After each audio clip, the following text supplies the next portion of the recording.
you sink the profits into Bitcoin. There's Arn.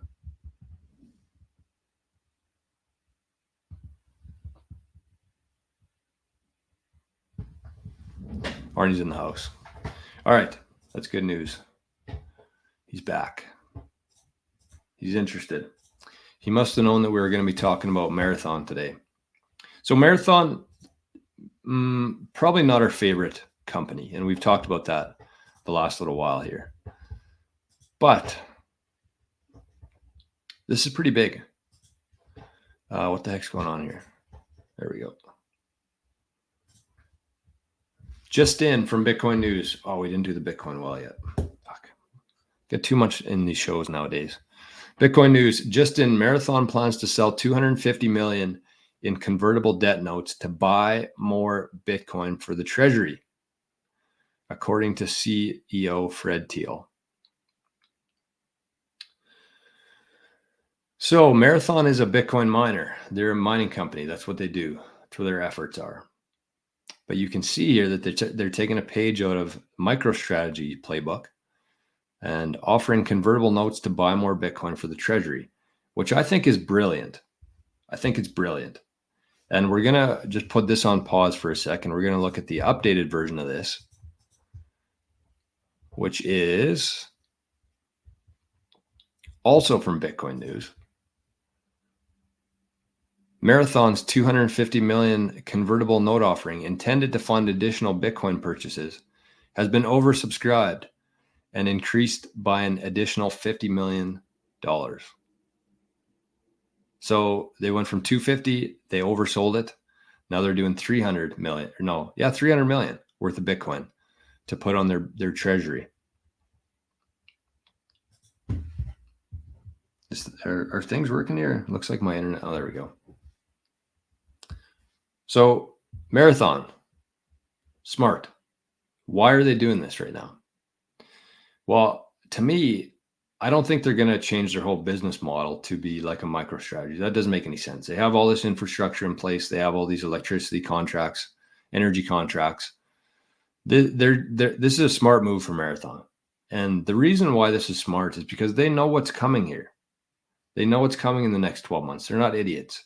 They've suffered through the last 4 years of mining, and they know that any sort of Bitcoin on their balance sheet right now is going to be worth a hell of a lot more in a year from now. They know that. They're not dummies. They're in deeper than most within Bitcoin here. And so what this allows for is that with these different mining pools, Marathon is a mining pool. And so you can plug into the mining pools.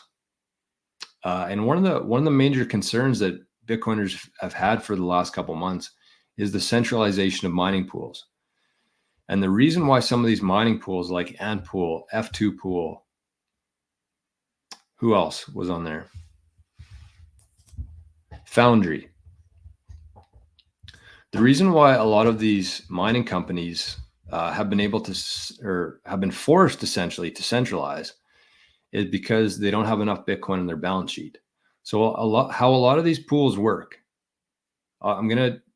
Let's just take a little break here because this is kind of difficult to explain and understand, I think, if I don't do it properly.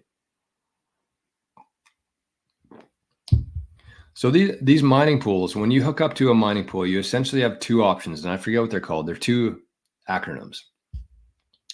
But one of them, and we'll use Ocean for an example here. If I was to point my Bitaxe, my hash power of my Bitaxe, towards Ocean Pool, this is how they do it.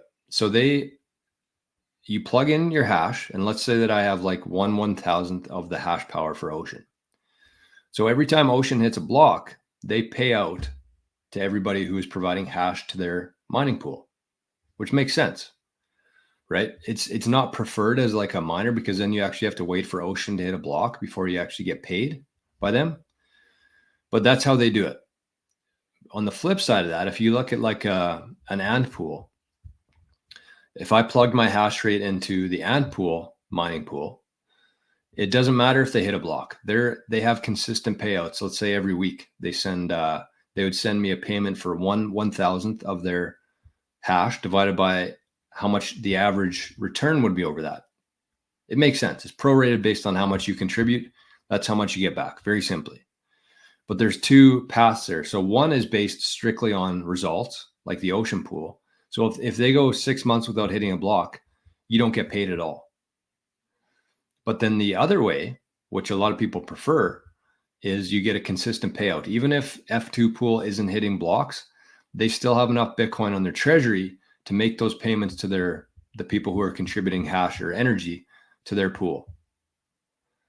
So for Marathon to go out and put a whole bunch of Bitcoin on their treasury, obviously they're trying to get more people to connect to their mining pool. So they'll have much, and they can do the consistent payouts, regardless of whether they're hitting blocks or not, because that's the dangerous part about that is if you commit to paying all of your miners, your pool miners, every 2 weeks, and you don't hit any blocks during those 2 weeks, you have to have a backup there. You have to have Bitcoin on treasury in order to make those payments. And the reason why a lot of these pools have actually hooked up to Ant Pool now, an F2 pool, is because they didn't have enough in their treasury. So then they have to use Ant Pool and F2 pool as a proxy, essentially, to keep their operations going. So by Marathon putting Bitcoin on their treasury, it just strengthens their ability to continue operations without having to rely on the big boys. Does that make sense? I hope it does. So Marathon, they're raising debt to buy more Bitcoin. I think it's a very good strategy for that reason. Plus, they know what's going to happen in the next 12 months. And smart. We criticize Marathon a lot on the show, mostly because they're mining Kaspa. That was the one for me that really turned me off of Marathon. But that's a smart play. We got to give credit where credit is due.